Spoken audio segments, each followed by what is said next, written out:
Warahmatullahi wabarakatuh. Jumpa lagi dengan saya di Abil Maiwa Channel. Jadi teman-teman, channel ini adalah merupakan channel pendidikan tempat kita berbagi tentang aplikasi pendidikan Microsoft Office serta tips dan triks komputer. Jadi pada video kali ini teman-teman ya, kembali lagi admin akan mencoba ya teman-teman mengupdate ya informasi terbaru terkait dengan apa benar ya sebenarnya PMM itu membebani guru-guru usia 50 tahunan ke atas, artinya guru-guru senior ya. Nah, di sini juga PGRI akhirnya angkat bicara terkait dengan PMM atau pengelolaan kinerja. Jadi kalau kita membahas ya, kalau kita katakan PMM bebani guru-guru usia 50 tahunan ke atas, ini kemungkinan kita tujukan kepada guru-guru senior kita yang kemampuan IT-nya itu masih kurang. Dalam artian mungkin karena sudah artinya faktor usia lah ya yang menyebabkan kemampuan IT-nya itu menurun sehingga dianggap PMM itu membebani guru-guru tersebut ya, guru-guru yang berusia 50 tahunan atau 50-an ya, alias guru-guru senior teman-teman ya. Jadi kita berandai-andai seperti ini ya. Kalau misalkan guru-guru yang usianya itu sudah senior kemudian disuruh mengerjakan pengolahan kinerja, apalagi kalau kemampuan IT dari segi penglihatan saja sudah mulai kalah teman-teman ya, saya sangat yakin mereka akan kesulitan. Jujur ya, mereka akan kesulitan teman-teman ya, kesulitan untuk mengerjakan PMM. Kita saja yang muda-muda ini teman-teman, kita itu harus belajar dulu agar kita bisa memahami ini pengolahan kinerja arahnya kemana, dan butuh tenaga ekstra untuk mengerjakan pengolahan kinerja, apalagi guru-guru yang memang sudah berusia 50-an ke atas. Nah, itulah yang menyebabkan ya banyak keluhan-keluhan teman-teman ya dari rekan-rekan sesama guru ataupun kepala sekolah. Bahkan di sini PGRI akhirnya, ini bukan isapan jempol biasa ya, PGRI itu angkat bicara teman-teman ya terkait PMM pengelolaan kinerja. Wow.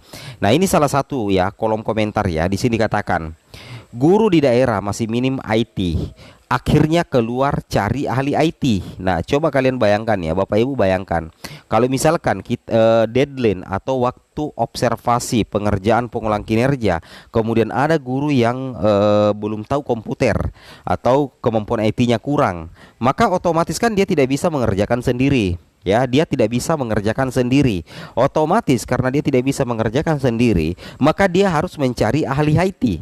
Kalau dia mencari ahli IT, kemungkinan tidak secara gratis teman-teman ya. Kalaupun misalnya di sesama guru di sekolah, itu kemungkinan tidak gratis. Pasti ada timbal baliknya teman-teman. Apalagi kalau kita menggunakan orang di luar sekolah kita untuk mengerjakan, otomatis kita akan meninggalkan kelas. Ini fakta teman-teman ya, fakta kalau misalkan teman-teman guru mengalami, dan kebanyakan itu mengalami karena begitu banyak guru-guru yang menentang PMM. Mending kita belak-belakan di sini ya, di channel ini teman-teman ya. Di sini juga dikatakan guru sibuk dengan banyaknya administrasi ya. Guru sibuk dengan banyaknya administrasi dan meninggalkan tugas utama di kelas. Kasihan generasi emas nantinya. Nah, kemana guru ini meninggalkan kelas? Ya, kemungkinan mereka akan mengikuti webinar, mengikuti pelatihan-pelatihan. Nah, itu yang menyebabkan sebagian guru meninggalkan kelas. Padahal sebenarnya itu kesalahpahaman. Karena apa? Di pengolahan kinerja itu teman-teman perlu pahami bahwa kita tidak mengejar sertifikat karena kita akan diobservasi oleh kepala sekolah. Logikanya kan seperti itu teman-teman ya. Nah, sehingga yang harusnya dilakukan oleh Kemendikbud sebelum menerapkan pengolahan kinerja itu harus ada sosialisasi yang masif.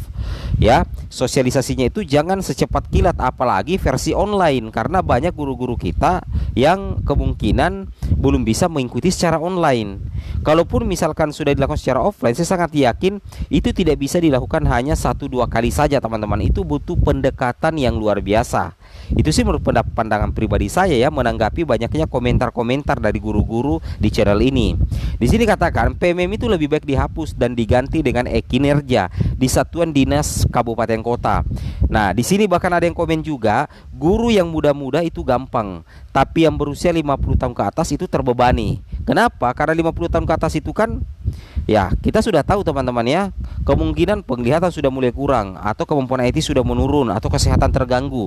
Ditambah lagi ada PMM, wow, itu tambah membebani sih ya. Seharusnya ada semacam pengecualian atau ada semacam pendekatan intensif ya. Jangan langsung tiba-tiba keluar pengumuman langsung disuruh eksekusi Ya kan logikanya seperti itu teman-teman. Ini bukannya memudahkan, memudahkan, malah menyulitkan. Kenapa admin berani mengatakan seperti itu? Karena ini kita mewakili aspirasi guru-guru teman-teman ya, terutama yang ada di channel ini yang komen hingga ratusan ya. Yang jelasnya tanda-tandanya guru banyak mengeluh ketika admin posting konten yang terkait dengan PMM pasti ramai teman-teman. Banyak yang komen hapus dan seperti ini ya. Oke, kita coba cek respon dari Kemendikbud. Kalian ya perhatikan channel ini 1 minggu yang lalu banyak konten kreator yang sudah membahas. Pengurus besar PGRI respon gulang guru terjajah aplikasi PMM, respon PGRI tentang permasalahan PMM, info penting respon PB PGRI. Sudah banyak teman-teman ya. Nah, di sini kita lihat ya. Di sini kita coba cari ya. Nah, ini dia Melintas ID di salah satu website penting di sini. Ketika konsentrasi guru terpecah dengan penilaian kinerja. Kita coba buka ya teman-teman. Nah, di sini diberitakan ketika konsentrasi guru terpecah ya dengan penilaian kinerja guru. Murid disuruh belajar mandiri dan gurunya sibuk dengan aplikasi PMM. Bagaimana ini? Artinya ya setidaknya berefek ke sana sih sebenarnya berefek ke sana teman-teman ya. Artinya meskipun di Indonesia tidak semuanya seperti ini, tapi pasti ada yang seperti ini. Karena banyak guru-guru yang mengeluh, ada guru yang tidak mengeluh dan ada yang mengeluh. Nah, itulah yang kita coba cari titik persoalannya, guru yang mengeluh ya.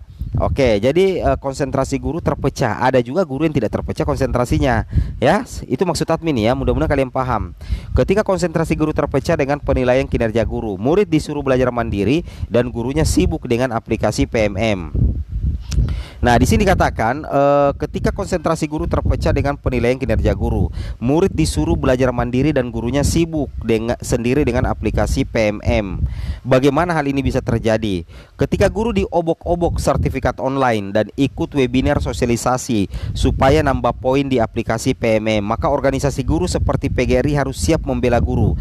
Pengurus besar PGRI harus segera bergerak cepat memberikan komentar atas ketidaknyamanan ini. Guru-guru menjadi resah dan gelisah, tentu saja harus berbasis data dan masukan dari anggota PGRI. Semenjak ada pengulang kinerja guru PNS masuk dalam aplikasi PMM, ada yang pro dan ada juga yang kontra di kalangan guru PNS itu sendiri.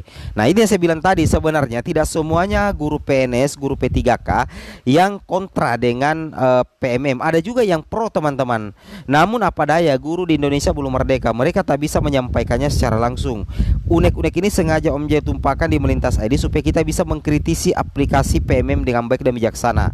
WhatsApp grup guru sudah banyak diisi oleh informasi webinar nasional dengan poin sertifikat yang menggiurkan. Bahkan sudah ada penipuan seolah-olah kita akan mengikuti pelatihan PMM, justru rekening kita habis teman-teman. Dalam artian bukannya mengikuti pelatihan, cuman itu website phishing. Hati-hati juga ya ketika harus mengikuti webinar yang tersebar di WA. Itu kebanyakan banyak juga yang phishing teman-teman, dalam artian penipuan. Ya, di sini bahkan dikatakan ada juga oknum yang sengaja mencari peluang bisnis di saat guru PNS resah dan gelisah. Seperti itu teman-teman ya. Nah, di sini kalau kita lihat teman-teman ya, ada respon dari PGRI. Nah, di sini ada respon dari pengurus besar PGRI beri respon kinerja guru di PMM. Kita coba cek ya. Kita coba cek di sini. Kebijakan baru ini ya, di sini kita lihat kebijakan baru ini dikritik karena minimnya upaya sosialisasi yang dilakukan oleh Kementerian Pendidikan dan Kebudayaan. Sosialisasi yang dilakukan secara online dan dianggap kurang efektif. Namun untuk mengatasi hal ini disarankan untuk mengikuti pelatihan yang tersedia di berbagai platform. Nah, 3/4 dari total guru mengalami kesulitan dalam menggunakan kinerja PMM. Seperti diketahui, masalah utama guru di berbagai daerah adalah keterbatasan sinyal atau akses internet yang tidak stabil. Ini juga yang bahaya teman-teman ya. Kan tidak semuanya guru itu berada di kota. Ada juga guru yang berada di daerah terpencil dan tidak ada jaringan internet. Nah, pertanyaan sekarang, kalau misalkan melakukan pengulang kinerja itu bersifat online, berarti guru-guru itu harus keluar daerah loh teman-teman ya. Harus berusaha mati-mati mencari sinyal. Itu kan memutuskan konsentrasi dari guru itu sendiri dalam melaksanakan tupoksi utamanya, yaitu mengajar ya, karena keterbatasan sinyal atau akses internet yang tidak stabil ya. Jadi ini harus diperhatikan pemerintah bahwa tidak semua wilayah di Indonesia itu ada internetnya ya. Nah, di sini katakan itu tadi informasi yang dapat diberikan terkait dengan respon pengurus besar PGRI tentang kinerja guru di aplikasi PMM. Nah, kemudian di sini kita coba cek lagi teman-teman ya. Nah, kita coba cek lagi di sini.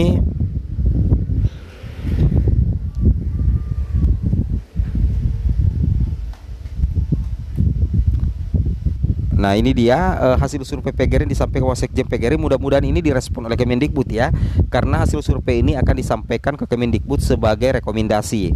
Yang pertama, hasil hampir 30% guru belum paham dan tidak tahu kinerja guru. Yang kedua, aplikasi PMM belum kawin dengan kinerja di BKN. Yang ketiga, ada sosialisasi tapi hanya online terbatas. Yang keempat, hampir 25% menyampaikan tidak ada sosialisasi. Yang kelima, 75% mengalami masalah kinerja PMM. Bayangkan 75% berdasarkan hasil survei PGRI yang disampaikan Wasekjen PGRI itu 75%. Bayangkan ya, dari 100% ada 75% yang mengalami masalah di kinerja PMM. Yang ternyata hasil survei ini akan disampaikan ke Kemdikbud sebagai rekomendasi. Oke, semoga bermanfaat. Assalamualaikum warahmatullahi wabarakatuh.